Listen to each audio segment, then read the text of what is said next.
Naka. Damn it, I don't know what happened, you guys. I lost y'all.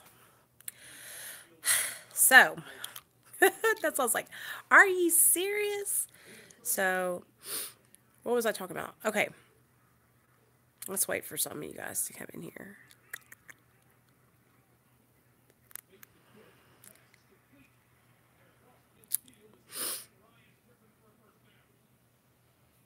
Welcome back to my channel. Before you leave, subscribe. Hi,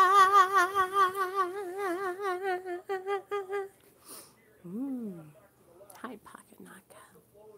Hi, Pocket Naka. Hi, Pocket Naka.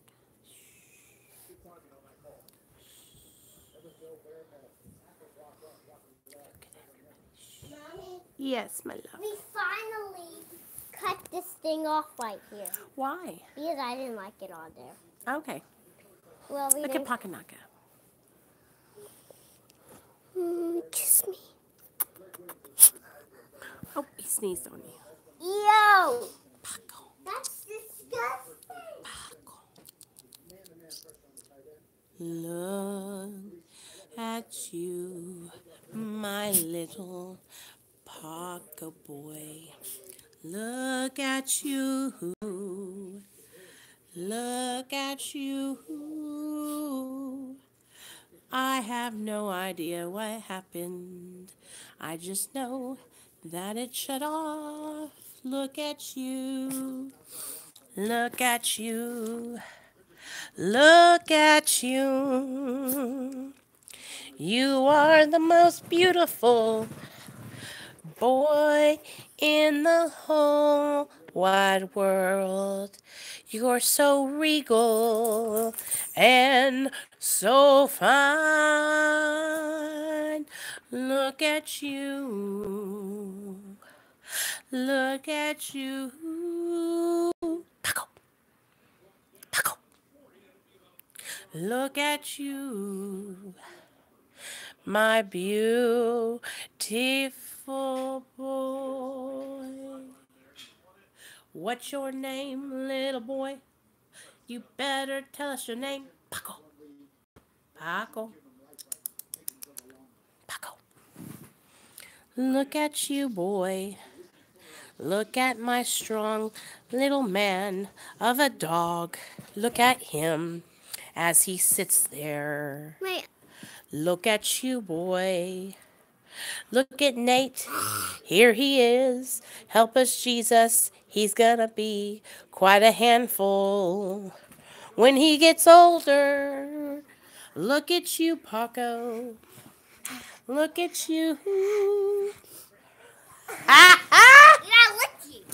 Hey, baby. I love you. Do a jig. Dance a jig for us. Okay. Paco. Okay. I'm dancing a jig now. You're dancing a jig now? Well, I done got off now. Okay, so what were we talking about?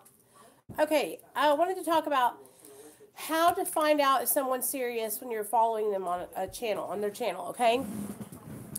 Like how do you decipher whether you want to follow someone on their recovery channel? Like how do you decide whether they're serious or whether you want to give them your, view or whatever? And here I have a little checklist, you guys. I have a little checklist. So whenever I'm like following somebody that's a recovery YouTuber, I always kind of like, first of all, I find out what their views are on like multiple pathways to recovery, like medically assisted treatment, AA, NA, Celebrate Recovery, different therapies. Like a person I feel like that's well-rounded in their recovery is going to not just see one way to recover. They're going to know that maybe their way worked for them, but, different things work for different people, different strokes for different folks. So I always check that out first. Then I also look to see if they're consistent. If they're consistent with their uploads, if they're consistent with their views that they share. I know what happened. It was like it just froze, you guys. And I was like trying to, but see, that's the thing. Like, that's why I started a Patreon, and that's why I have my PayPal link on my channel because I'm not trying to be weird or anything, but like I'm recording from my phone and well, it's an old phone and you know, if my parents decide to like surprise me with a camera, that would be awesome, but I just don't think that's going to happen, you know, for Christmas. So it's all going to be like me kind of like saving back money. But that's the thing, I have a son, so I really don't have money to save back.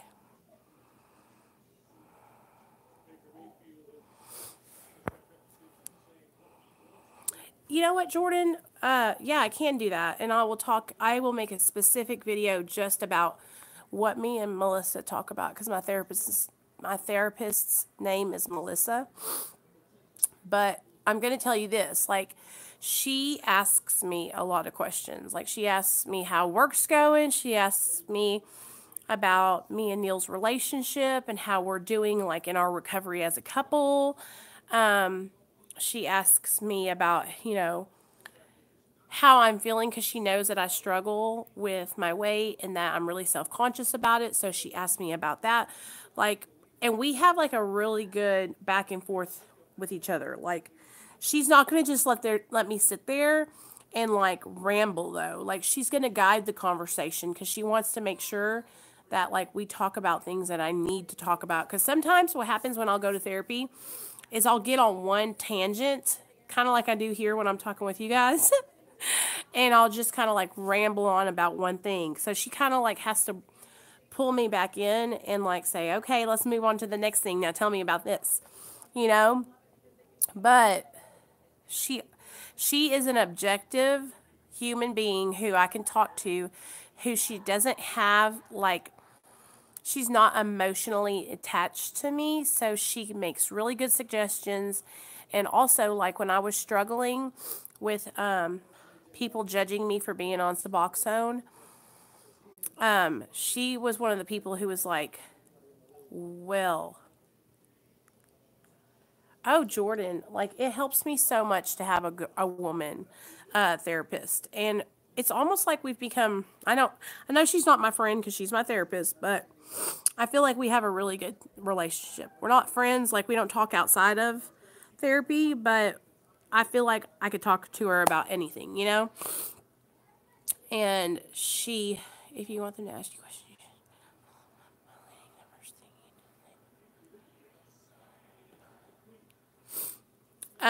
But I know what you're talking about. Sorry, I was reading your comment, George. A lot of the times what I feel like is some therapists that are in these like clinics and stuff, these addiction clinics, that I think their time is so limited with you that they just want you to talk about what you need to talk about. So that way they don't, do you know what I'm saying?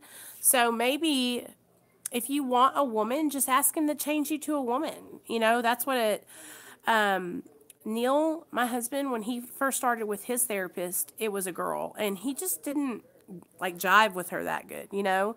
And so, and he wasn't like, he's probably, I think you and him might be a lot alike, Jordan. Like, he just doesn't like getting on and like just divulging his personal information. Like, he's not like I am.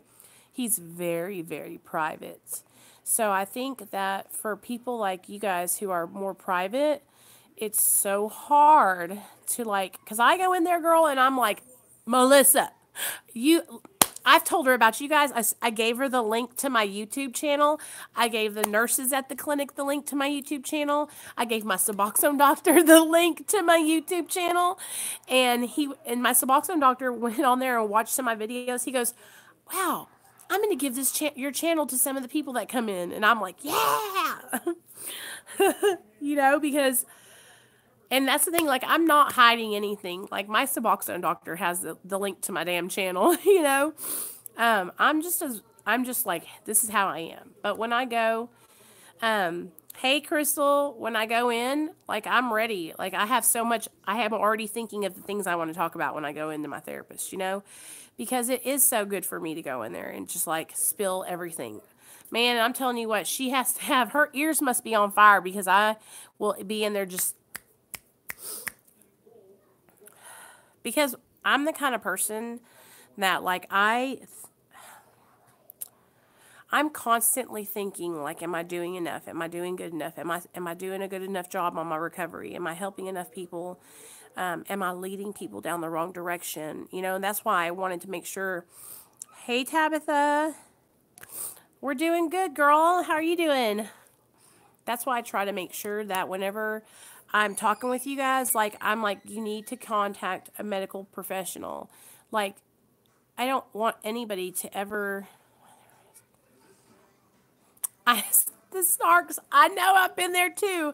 Like, one time I went in, I'll tell you guys a couple of things that I talked to my therapist about that I know that she was like, so whenever my son first got taken away from me, when I first was getting into recovery, that's how long I've been seeing this therapist, 3 years. I would go in there so pissed off because I would have to go in and talk to her about the court system, and it was a fucking shit show. It was like they were so irresponsible. You know, my caseworker from DHS, she was like really awesome, and I'm still friends with her to this day. But the court system was so overran that they couldn't keep up with all the people that they had taken away from people. They couldn't keep up with all the foster kids. They didn't have any place for these kids to go. They would barely keep up with coming to do my drug screens and shit. Like, I would have to call them and say, you know, you're supposed to drug screen me this month. And it was like, that's not my responsibility. That's your responsibility, you know? So it kind of made me mad because they go in and they take away your children. Here's my husband and his side. Oh, wow. Well, you know what? Your husband, that pisses me off. That's another thing, like, the sharks, or the snarks. I've been talking, I don't know if you were on my channel the other day, but I was talking with everybody about the Chris Watts case, okay? And how he was cheating on his wife. Using my phone? Mm-hmm. Is that okay? Do you need it? My phone? I was going to take the bill. All right. I was talking with everybody about the Chris Watts case and how he was having an affair on his wife. And that's one of the things, like, it's just not acceptable. Like, if you're going to be sleeping around, just get a divorce. Just leave that person. You know, just be honest.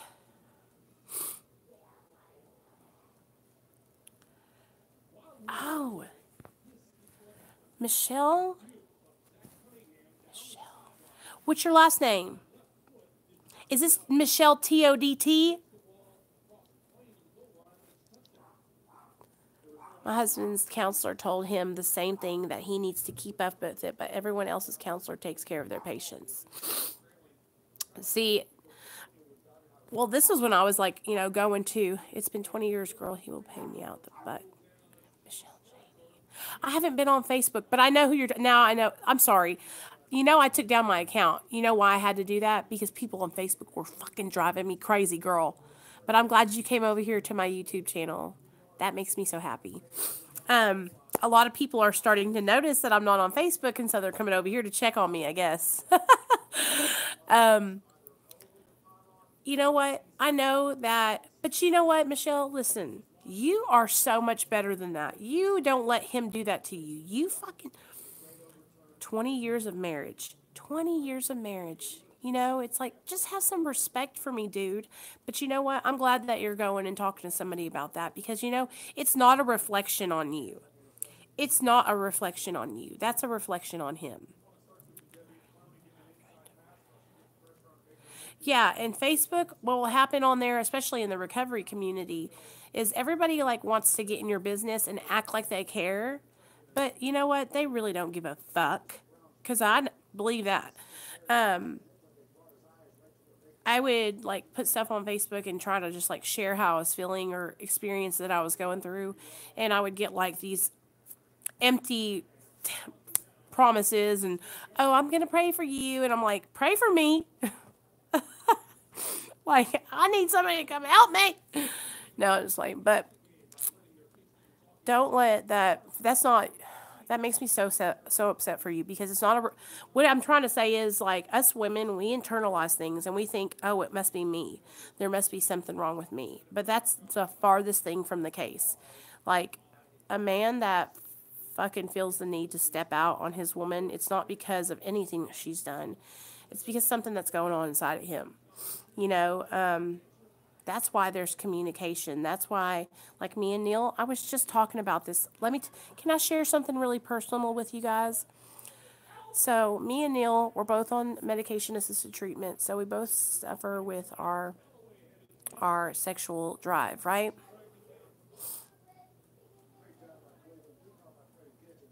Send me a picture over on, I'm on Messenger still, under Nicole DeMeo. So we both kind of like struggle with that. And so the other day, you know, Nate's been in school for a week, like straight. And so me and Neil have been at home alone. So the other day, we got to get down with the get down, and I started crying after, like laying there with him, crying. And I wasn't crying because I was sad. I was crying because I was happy. Because he's my best friend and I love him so much. And that's part of our relationship, is being able to be intimate with each other, you know? And when you're both in recovery and you're both struggling and trying to stay sober and, you know, doing different therapies and going to work and have a young child, you get lost in the mix in your relationship. So it's really important to have that communication with your spouse, because he didn't know, you know, that I was feeling like, it wasn't that I was feeling unloved, but it was like I felt like we were losing a connection with each other, you know? But now, after that, it was like that's all I needed, was for him to make me feel like sexy and like he was still attracted to me. And to do that was when I was and so I'm just glad that we were able to get on the same page. But in his defense, it was because, like I'm saying, you guys, me and Neil have had my son. He's with us every day. And so he just started school a week ago. And so it's like we didn't know what to do with all that free time with each other. I was looking at him, he was looking at me. And then, you know me, I'm like, I want you, I love you, I want to be with you. And so we did. And so ever since then, it's been like so awesome. I feel so good. And I think that some men don't understand that that's what us girls feel like in our minds, you know? They think that we're okay, you know?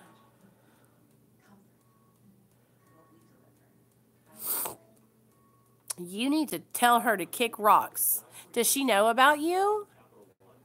That makes me so mad, home wrecking hoe.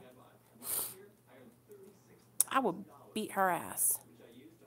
I'm telling you, I'm so jealous that if anybody even tried to touch Neil, I would fucking fight them. Like, for real, you guys. I would go after them. But, Michelle, I'm so glad you came over. I'm so happy to have you over here, girl. We have a pretty awesome little family over here. Every now and then we might have a little misunderstanding, but we talk it out over here. Yeah, okay, because here's the deal. It's like us women, we got to stick together, and she should know better than to be screwing around, with your old man. She needs to have some respect. Go jump on somebody else. Right, Tabitha, right. And the thing about it is, like, I couldn't even imagine dating a married man, like another married man, like cheating on with somebody's husband. But I have known girls that have done that, and it's usually like girls that are just kind of insecure or desperate or, feel like they need to, I don't know. I always think, this is how I think. I think, how would I feel if it was happening to me? Right. And like we were talking about yesterday. Hey, Brian. Like we were talking about yesterday. You know, at what expense are we doing that? Like, we have to be careful because we could hurt and harm somebody else. And I would never, that's like the ultimate betrayal is, you know, trying to take somebody's husband. Like, whew, that is killing words. Yeah, that's usually what it is. It's usually someone that's just desperate, you know. I'm so sorry you're going through that, though. And, you know, 20 years of marriage is a long time. So it's not like you're just like, oh, I don't care about him. I'm just going to, you know, it's like that's worth fighting for. So I really, really hope that it all works out for real. And if you ever need to talk about it, you can message me on Messenger anytime, or you can message me on Instagram at Nicole Pludre, or you can message me on my email. It's all in the description box of this video. So I'm going to get off here, though. I love you guys. I just wanted to shoot the shit with y'all for a little bit. But tonight, hey, Jordan, if you're still here, tonight I'll come on and I'll talk to you guys some more about therapy and stuff. I'm proud of you, Jordan, for going to therapy, though. And if you do decide to get a different counselor, make sure that you have somebody to fill in the gap. Don't go without it, okay? So I'll be on tonight, though, around 6:30, 7 o'clock. Okay, guys? I will message you guys and let you know on the... We have a group. If you want to be added to the group chat, let me know. George, if you're still in here, put a link to the chat in the comments. There's a group chat for all of us. Let's say 7 p.m. Central Standard Time. You do? Okay, I'm going to go get the link. George, if you're still here, my benzo hell, put a link if you have it, but I'll go get the link and put it in the comments. And I love you guys. Brian, I'm sorry. I have been off and on all day. But I'll be back tonight at 7. I'm super proud of you guys. Yes, I will add you. Tabitha, yes. Ugh, that is the worst. You got our support, girl. We're here for you. We won't let her. We'll beat her up for you. No, I love you guys. I'm so proud of you guys. And I hope y'all all have a good Sunday, okay? I know how the poop explosions are. I remember when Nathaniel was little, the first time we were changing his diaper, he peed all over us. Those were the good old days. I want a baby. No, I don't. Yes, I do. No, I don't. Ah! All right, bye, y'all.